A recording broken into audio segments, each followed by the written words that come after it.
nila. Ibang issue. Ako retired na. Ayaw ko nang gumulong. Hindi na ako magpreparado o magipagawa. Hindi naman ako takot.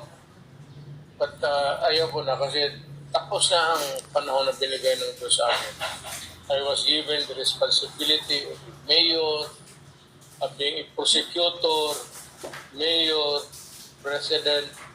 Mr. President, parang galit yata ang buwan ko na ito daw sinipunta ng hearing. Inibitahan ka ba nila sa hearing? Bakit sila nagalit na doon man ako? Yung sa Congress, sa Quad Nasa Senate. sa Quad ko na. hindi sa Senate, sa Quad Mga congressman ang congressman. Kasi inibitahan ka daw through Attorney Grant. Galit sila. Galit sila kasi hindi ka daw sumipot. Hindi ka daw sumunod. Sino ang galit sa akin? Yung nagsabi si Abante, saka yung si Dan Fernandez, at si Basile. Sipain ko sila, sabihin mo. Tangina. Pera nila. Wala na akong pera eh. At pamasahe ako doon. I am living on my retirement pay. I never, kayo taga Davao kayo, lakin kayo, kapabata tayo dito. Wala akong extra money na sa bangko na lahat sweldo ko yan, pati yung retirement ko. Sila pa ang galit ngayon. Buang. Pag sinabi pag ipakuntim ka daw, Sige daw. si Paduano nagsabi, kaniha lang. Sino? Paduano. Yung Congressman Paduano. Congressman Paduano. Kasi Sino yung unggoy na yan? hindi ko taga saan yan. Kasi yung actor na yan, si Dan Nakakulong sa lahat Fernandez, ng mga Abante at saka Paduano. person. Nag-contempt sa lahat. You don't scare me a bit. Galing na ako pagka-presidente, huwag nila akong kanunin. Galing na ako sa Congress. Nag-mayor ako, nag-congressman ako, nag-presidente na ako. Do not give me that shit. Diyan mo sa rin. Totoo bang may impartiality na kita mo ngayon? Wala man siguro, but alam mo, actually, wala, in fairness to the idiots, wala akong na-notice na pupunta ako ngayon. Sabihin mo nga sa hindot na yan, Pero si Attorney Del Mayor nagbigay ng parang reply sa summon or sa what was his reply? kasi nalagay sa according to Attorney Del na yung ginawa mo sa Senado, pwede nilang bukuhin kung gusto nila. Ano mang sinabi ko? What is there to say or more to what I have said? Ang sinabi ko naman lahat. Ano po pa ang gusto ng mga gago? May balita, Mayor, na ang ICC prosecutor sa iyo. ICC? Yes. Ang kilala kong ICC is Immaculate Conception College.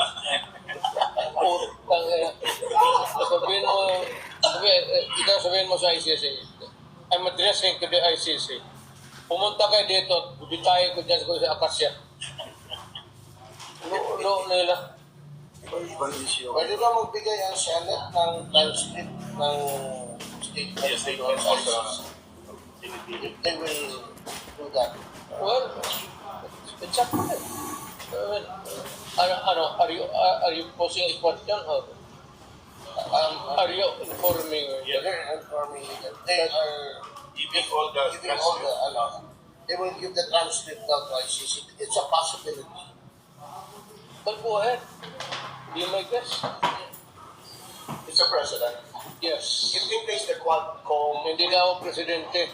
Rudy Duterte. Mayor Rodrigo Duterte, in case the Quadcom will invite you, bigyan ka nila ng pamasahe, are you still willing to be there to attend the Quadcom? Katakot? May maganda bang member dyan sa Quadcom? Gusto ko lang kini. Mayor, alam mo ba na mayroong isang drug lord na tumaya sa Pilipinas, hindi mo napatay. Bumalik na yun, tapos nag-file naman ng certificate of candidacy, tatako naman ng mayor. Yan si Madilog sa Iloilo. Nasa listahan mo yan na drug lord. Kaya sumibat sa Amerika. Tama. Ngayon, nagbalik. Si Mabilo. Nagpana naman certificate of candidacy, itatag ko na ngayon sa pati si Erwin Espinosa. Mga drug lords na ngayon. Yes. Yung mga drug sa panahon mo. Sige, kasi may panahon-panahon man ang walang drug lords. Ngayon, panahon ng drug lords. Oo, yun. Panahon na yun. Ako retired na. Ayaw ko nang gumulang. Hindi na ako magpreparado o magipag-awa. Hindi naman ako takot. But ayaw ko na kasi tapos na ang panahon na binigay ng Diyos sa akin. I was given the responsibility of mayor, of being a prosecutor, mayor, president. Hindi, I cannot be the guardian of my people for all. Pero bakit meron pang gustong bumalik ka? Ayaw ko na. Ayaw ka na rin pumatay. Kasi At yung mga vlogger, daming mga vlogger ngayon, gusto ko ipatay. wala na ang kamay ko. Tigas na ako. Ayaw niya, pero ang mga tao gusto siyang ipatay. Ayaw ko na. Mga tao Hindi ko na. gusto. Mga vlogger, Sabi nga ako na I would again refer you to the Bible. There is always a time for it. Ayaw ko dito. There is a time to be mayor, and a time to kill, and a time to be peaceful, and a time to be at peace with God. Huwag na nila akong gawin, just don't fuck with me. Kasi kung kalkalin pa ako na sa ginagawa ko na trabaho, at utang ina, talagang babarilin kita, pero sabihin mo na hindi ko na trabaho eh. Huwag mo lang akong takot-takotin yan, paing gina. Isa lang tanong niyo, bakit kinahamon mo na sila? Ay, lang ninyo ako ng kaso. Bakit hindi ka na ng kaso? Bakit gusto nila doon lang sa hearing? Hanggang dyan lang. Eh, Sige, hinamon mo naman na filin ka. Kailan na ako ng kaso. Bakit hindi ka pala ng kaso? Hinamon naman ang pinatay mo. ayaw ko sumupugok mo eh. Mayor, you can be invited by Trump administration if you want the consultants for drugs. So, you accept that? Ayaw ko na rin. Kasi matanda na ako. Maging hambugiro na kasi ako. Marami naman diyang ex-drug lord yan.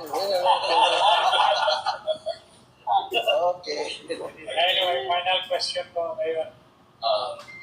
The issues against you in both the Senate and in the House is always focus on extrajudicial killing and double death squad.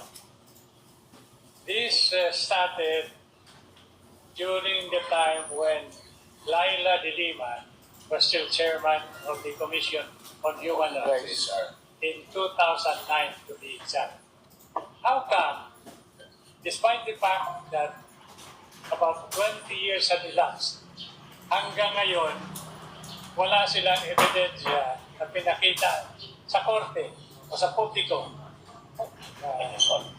In the allegation that dito sa Davao, halimbawa, there were 2,000 extrajudicial killing victims nga which was buried in Dilaod, Wari. How come up to this time, they have not produced a single piece of evidence? Naging CSA, naging DOJ Secretary, naging Senador. Hindi ko man, I'm not challenging Senator De Lima to come up with something.